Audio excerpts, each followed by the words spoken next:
ইবনে হাজার আসকালানী রাহমাতুল্লাহি আলাইহি তার কিতাবের মধ্যে লেখে, ইমাম নববী রাহমাতুল্লাহি আলাইহি অনেক বড় একজন মুহাদ্দিস ছিলেন, অনেক বড় একজন আলেম, অনেক বড় একজন শাইখুল হাদিস। ইমাম নববী রাহমাতুল্লাহি আলাইহির সঙ্গে অন্য একজন আলেমের বিরোধিতা ছিল। কি ছিল? বিরোধিতা থাকতে পারে না, কিন্তু হিংসা করা যাবে না। একজন আলেম, তার সাথে বিরোধিতা করার কারণে ইবনে হাজার আসকালানী রাহমাতুল্লাহি আলাইহি লেখেন, ওই বান্দা যখন মৃত্যুবরণ করলো, মৃত্যুবরণ করার পর ওই বান্দার চেহারা এমন হয়ে গেল, সেও একজন আলেম, তার বিরোধিতা করার কারণে তার মৃত্যুর পর তার চেহারাটা আমরা দেখলাম কুকুর এবং বানরের চেহারায় পরিণত হয়ে গেছে। জোরে বলেন না নাউজুবিল্লাহ। সেও একজন আলেম। একজন আলেম যদি একজন আলেমের বিদ্বেষ রাখার কারণে মরণের পরে তার চেহারা বিকৃত হয়ে যায়, আপনি একজন সাধারণ মানুষ হয়ে একজন ইমামের বিরোধী হলেন, একজন ইমামের সহযোগী হলেন না, তার সাথে কটু কথা বললেন, একজন আলেমের বিরোধী বলেন, তাকে হিংসা করলেন, আপনার অবস্থা কেমন হতে পারে আপনি একটু মিলাই দেন। সমাজকে পরিবর্তন করতে হলে একজন ইমামের ভূমিকা লাগবে, আর একজন ইমামের ভূমিকা যদি তিনি পালন করতে চায়, প্রত্যেকটা মুসল্লি, প্রত্যেকটা কমিটি তার সহযোগী হওয়া লাগবে। নাকি বইবে খালি ভুল ধরলে হবে? কথা বলেন।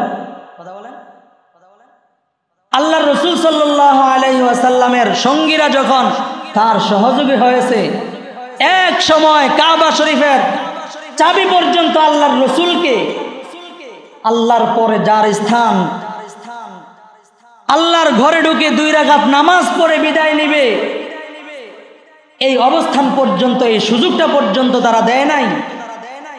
কিন্তু আল্লাহর রাসূলের সঙ্গীরা সহযোগী হয়েছে, তো এক পর্যায়ে পুরা মক্কার ক্ষমতা আল্লাহ তাআলা আল্লাহর রাসূলের হাতে দিয়ে দিয়েছে, সহযোগী হয়েছে।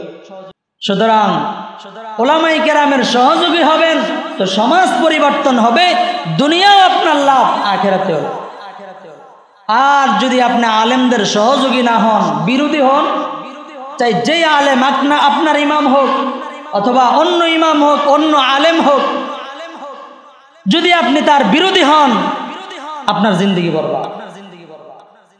হাফেজ ইবনে হাজার আসকালানী রাহমাতুল্লাহি আলাইহি, অনেকে ওনার নাম হয়তো জানেন, বুখারী শরীফের ব্যাখ্যা গ্রন্থ লিখেছেন 15 খণ্ড, 15টা ভলিউম।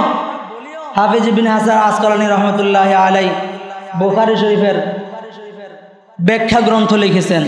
উনি তার কিতাবের মধ্যে লেখেন, যখন নাকি কোনো মানুষ একজন আলেম বিরোধী হয়, তার এমন পরিণত হয় যে দুনিয়াতে মানুষ সে বুঝতে পারে যে একজন আলেমের সাথে সে বেয়াদবি করেছে, সেই পরোক্ষভাবে হোক অথবা সামনাসামনি হোক, যেভাবে হোক না কেন। ভুরি ভুরিয়া এমন উদাহরণ আমাদের সামনে রয়েছে। আমাদের বড়ুরা মাদ্রাসা হয়তো আপনারা অনেকে জানবেন বা সার্চ দিলেও দেখবেন, বাংলাদেশের মধ্যে উল্লেখযোগ্য একটা মাদ্রাসা এখন আমি যে থানার, ওই থানার একটা মাদ্রাসা আছে, অনেক পুরাতন মাদ্রাসা, কিন্তু বর্তমানে গেলে আগের অবস্থানগুলো চিনাই যায় না। এত বড় মাদ্রাসা, যে গ্রামের ভিতরে এত বড় মাদ্রাসা এবং এত ভালো মাদ্রাসা, বর্তমানে বাংলাদেশের মধ্যে উল্লেখযোগ্য পরীক্ষার মধ্যে, সারা বাংলাদেশের যে বোর্ড পরীক্ষা হয় ওটার মধ্যে 2-3 সিরিয়ালের মধ্যে এই মাদ্রাসাটা থাকে। শুধু এটাই না, ওখানের গত বছর সারা দুনিয়ার সবচাইতে বড় আলেম যিনি বর্তমানে, আল্লামা তকি উসমানী, পাকিস্তানের জাস্টিস যিনি ছিলেন, আল্লামা তকি উসমানী দামাত বারাকাতুহুল আলিয়া, ওনার মাদ্রাসায় আমাদের বড়ুরা মাদ্রাসার এক ছাত্র গত বছরও 1 নাম্বার হয়েছে। আলহামদুলিল্লাহ বলবেন না? এই বছরে একজন 1 নাম্বার হয়েছে। এই মাদ্রাসার যিনি অনেক দিনের মুহতামিম ছিলেন, শাইখুল হাদিস ছিলেন, প্রিন্সিপাল ছিলেন। ওনার সাথে একটা ছাত্র বেয়াদবি করেছিল। বেয়াদবি করার কারণে আমি নিজ চোখে ওই লোকটাকে দেখছি ছোটবেলায়। তাকে দেখছি এমন পাগল হয়েছে, শরীরে কোনো কাপড় রাখতো না, পরনে কাপড় রাখতো কিন্তু সারা শরীর কি কোনো কাপড় নাই, গেঞ্জি আর কিছু গায়ে দেন, একদম পাগল। তো পাগলরে মানুষ বাচ্চারা দেখলে কি করে? একটা ঢিল মারে, একটু চেতায়। তো পাগলরে চেতাইলে পাগলে কি করে? হেও আর একটা কিছু করে। তো ওই পাগলের অবস্থা ছিল এমন যে তাকে যদি বাচ্চারা চেতাইতো, তাকে যদি তারা বিরক্ত করত, তো তার অভ্যাস ছিল সে থুতু নিক্ষেপ করত। কি করত? থুতু নিক্ষেপ করত। থুতু নিক্ষেপ করার কারণে যেই জায়গার মধ্যে তার শরীরের যে অংশের মধ্যে থুতুটা পড়েছে, ওই জায়গার মধ্যে তার এমন বড় বিচি হতো, গোটা হতো, ফোড়া হতো, যেটা কোশ্চেন গেল আর ভালো হওয়ার কোনো সুযোগ ছিল। খবর নিয়ে দেখা গেছে যে ওই যে শাইখুল হাদিস একজন আলেম, একজন আল্লাহওয়ালা, আল্লাহর পেয়ারা বান্দার সাথে সে বেয়াদবি করার কারণে তার জিন্দেগি এমন হয়ে গেছে। আল্লাহর রাসূল হাদিসের মধ্যে ইরশাদ করেন, মান লাম ইয়ারহাম সগীরানা ওয়া লাম ইউক্কির কাবীরানা ফালাইসা মিন্না। যেই সমস্ত লোকেরা বড়কে স্নেহ করলো না, চাই বয়সে বড় হোক, এলেমে বড় হোক, যে কোনো দিক দিয়ে বড় হোক, তার মুরব্বীকে সম্মান করলো না, ছোটকে স্নেহ করলো না, ওই বান্দা, আল্লাহর রাসূল বলেন, এই লোকটা আমার উম্মত না। এই লোকটা কি আমার উম্মত না। কত বড় ধমক দেখেন, বাস্তবতার সাথে মিলায় দেখেন। আপনারা অনেক জায়গায় যান, অনেক জায়গায় দেখবেন যে কিছু কিছু পাগল যেগুলো ইংলিশে অনর্গল কথা বলতে থাকে। আপনারা দেখছেন কিনা জানি না, আমি দেখছি। ইংলিশে কথা বলে, বাংলা বলেই না। বাংলাদেশের মধ্যে বাংলা বলেই না, পাগল। বুঝবেন যে কারোর সাথে বেয়াদবি করে, তার ব্যাকগ্রাউন্ডে এমন একটা সমস্যা ছিল।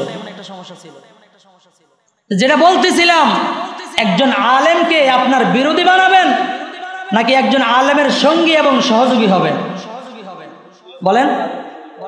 প্রত্যেকটা আলেম, প্রত্যেকটা ইমামের সঙ্গী এবং সহযোগী হতে হবে।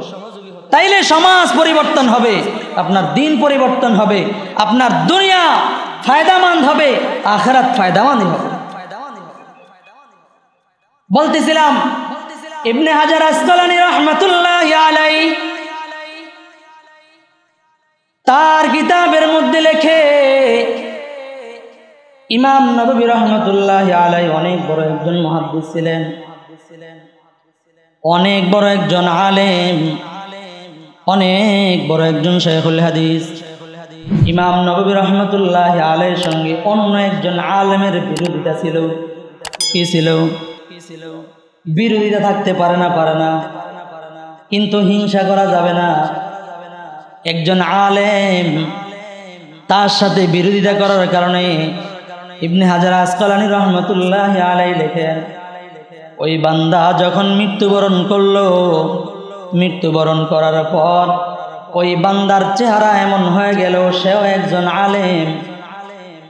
তার বিরোধিতা করার কারণে তার মৃত্যুর পর তার চেহারাটা আমরা দেখলাম কুকুর এবং বানরের চেহারায় পরিণত হয়ে গেছে।